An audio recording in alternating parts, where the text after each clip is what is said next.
اللهم صل على محمد وآل محمد.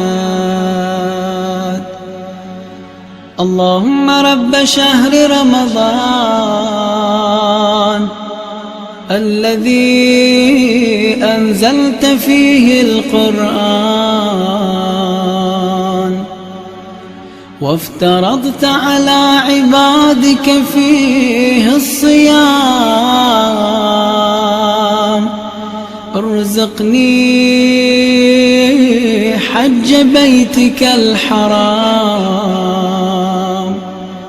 في عامي هذا وفي كل عام، واغفر لي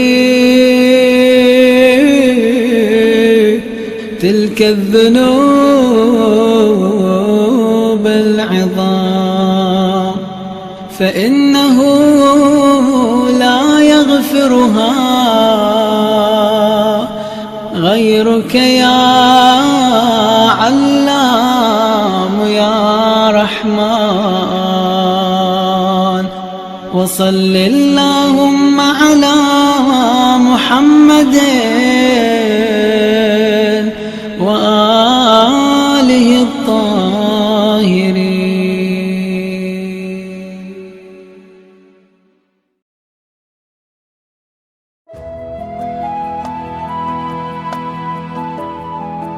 Bismillahirrahmanirrahim. Assalamualaikum ayyuhan nabi wa rahmatullahi wa barakatuh.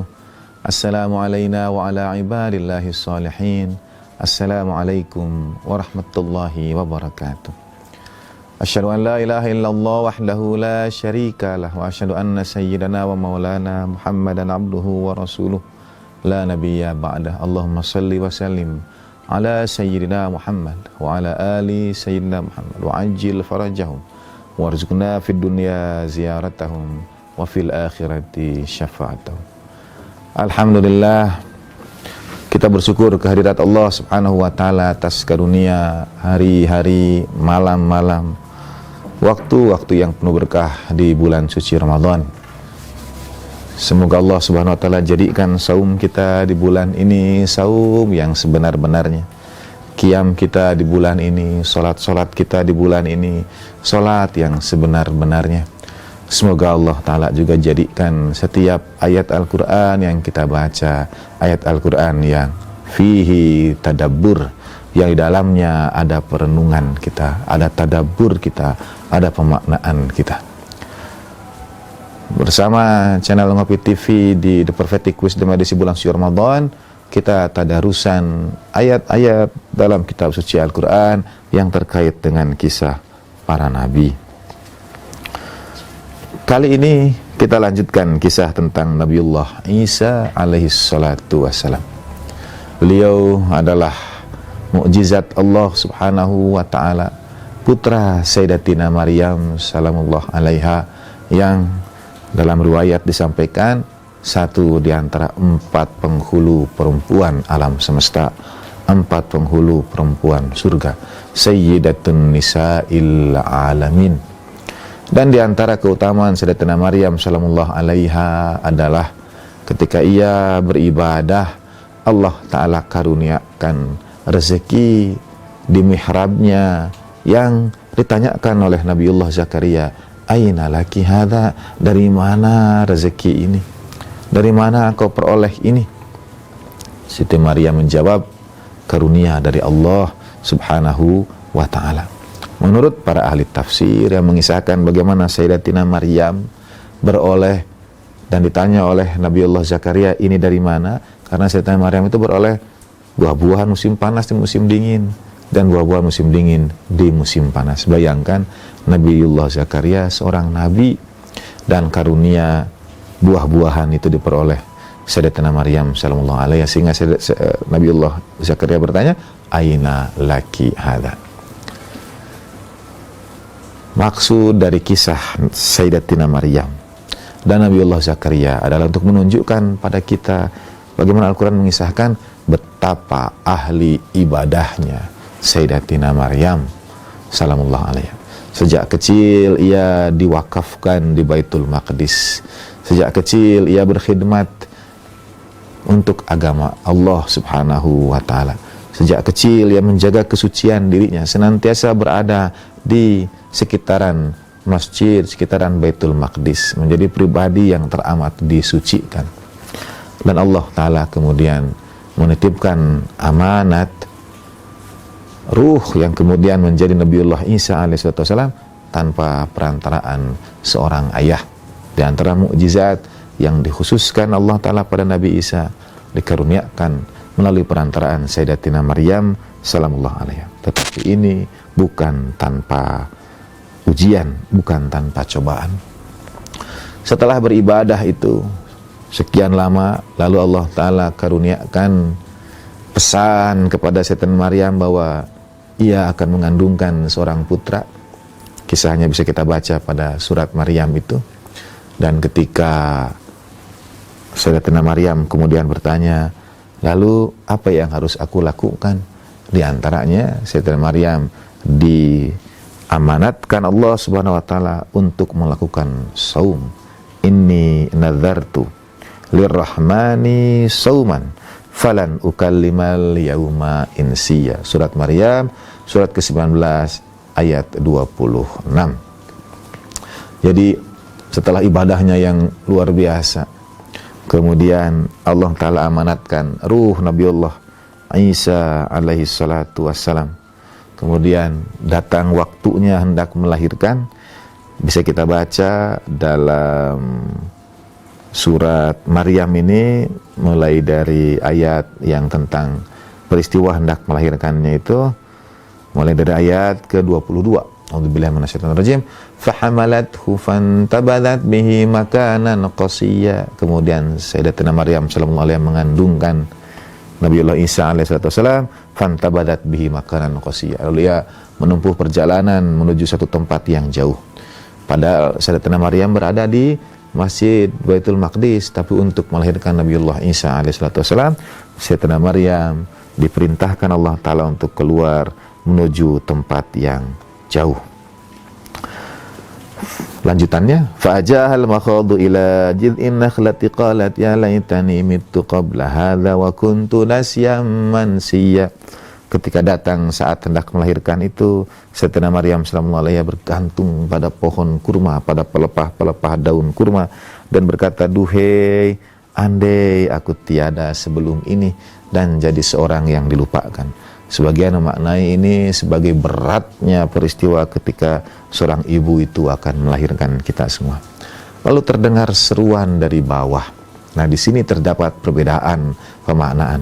Fanadaha min tahtiha. Lalu terdengar suara dari bawahnya. Ada pendapat yang mengatakan bahwa suara dari bawah ini itu suara malaikat Jibril alaihissalatu wassalam. Meskipun kita pahami misalnya bagaimana malaikat Jibril berada di bawah.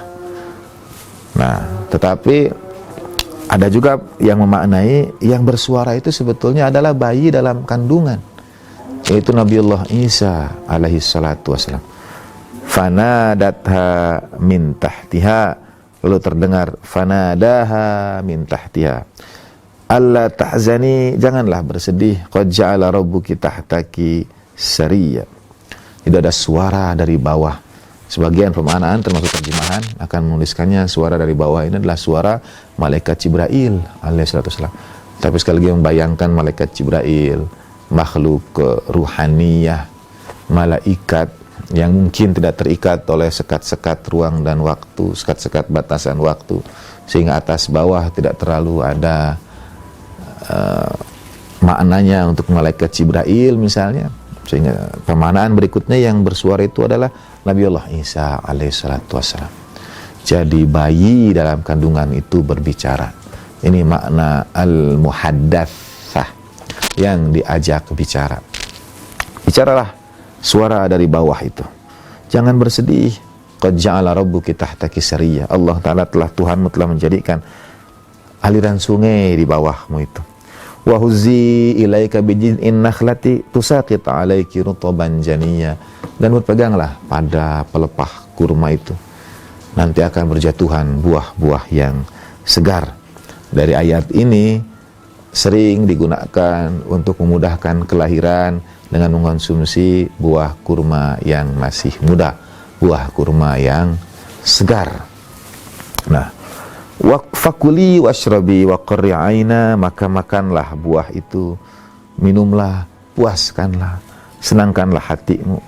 Dan dalam keadaan seperti itu, kalau engkau melihat manusia, fa imma tarayinna minal basyari ahadan faquli, katakan kepadanya, inni nadartu lirrahmani sauman falan ukallimal yauma insiya, sesungguhnya aku bernazar untuk puasa pada Sang Maha Pengasih, dan aku tidak akan bicara hari ini dengan siapapun. Di sini sering dibahas makna saum, karena saum yang dimaksud di sini bukanlah saum menahan diri dari makanan dan minuman.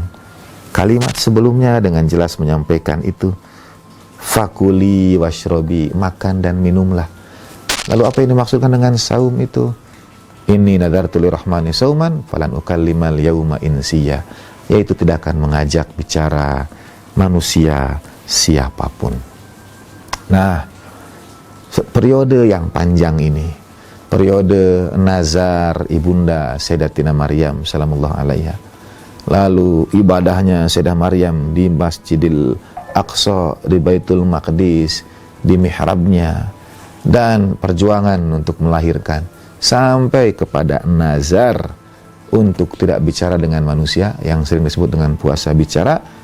Kemudian semua itu perjalanan untuk mengantarkan seorang teladan suci, Nabiullah Isa alaihissalatu wassalam, seorang teladan suci dengan perjalanan panjang pendahulunya untuk mempersiapkan kehadiran teladan suci Nabiullah Isa alaihissalam, mukjizat yang lahir tanpa ayah. Dan setelah lahir kemudian ia mendatangi kaumnya. Sayyidatina Maryam sallallahu alaiha mendatangi kaumnya, fatat bihi qauma tahmiluh, membawa bayi Nabi Isa dalam gendongan. Qalu ya Maryamu laqad ji'ti syai'an fariya, orang-orang itu berkata, hei Maryam, sesungguhnya kau telah berbuat sesuatu kemungkaran. Yang dilakukan masyarakat itu, penduduk kota itu adalah menghakimi Sayyidatina Maryam sallallahu alaiha. Kadang ini terjadi tengah-tengah kita melihat satu perbuatan tanpa mengetahui alasan dibaliknya, tanpa mengetahui sebab musabab perjalanannya, kita sudah menuduh kalian berbuat kemungkaran, kalian berbuat kesesatan, kalian berbuat sesuatu yang fariyah. Sayyidatina Maryam sallallahu alaiha datang dengan bayi tanpa ayah. Bayangkan bagaimana pendapat orang. Kita tentu sekarang akan mengatakan, ya kita meyakini itu sebagai mukjizat. Tapi kalau ada hal yang sama datang pada kita, tidak dalam bentuk seseorang perempuan tanpa suami, datang dengan bayi dalam gendongan, tapi ketika menyaksikan sesuatu di luar nalar kita, di luar pemahaman kita, kalau kita dengan segera mengatakan kalian berbuat kemungkaran tanpa memberikan kesempatan untuk menjelaskan, kita sama seperti orang-orang kota ketika Sayyidatina Maryam sallallahu alaiha itu datang menemui mereka. Mohon maaf Ibu dan Bapak hadirin rahimakumullah pemirsa, sepertinya kisah Nabiullah Isa juga karena berawal dari kisah Sayyidatina Maryam sallallahu alaiha, masih akan kita lanjutkan episode yang akan datang. Teriring doa kita, semoga kita dihindarkan dari perilaku dengan cepat menghakimi, dari perilaku tidak berusaha memahami. Sebagaimana kisah Sayyidatina Maryam dan Nabiullah Isa, kelahiran Nabiullah Isa alaihi wassalatu wassalam mengajarkannya pada kita semua. Mohon maaf lahir dan batin, titip doa di waktu-waktu berkah bulan suci ini, semoga Allah Ta'ala antarkan kita melalui ujian wabah ini dalam sebaik keadaan. Teriring doa bagi setiap orang yang punya hak atas diri kita, keluarga kita, kedua orang tua kita, guru-guru kita, semuanya. Semoga Allah Ta'ala mudahkan setiap urusan kita dalam keberkahan. Juga bagi para pejuang keselamatan di luar sana, tering doa dan terima kasih kita. Walafu minkum wa sallallahu ala sayyidina Muhammadin wa alihi tahirin walhamdulillahirabbil alamin. Wassalamualaikum warahmatullahi wabarakatuh.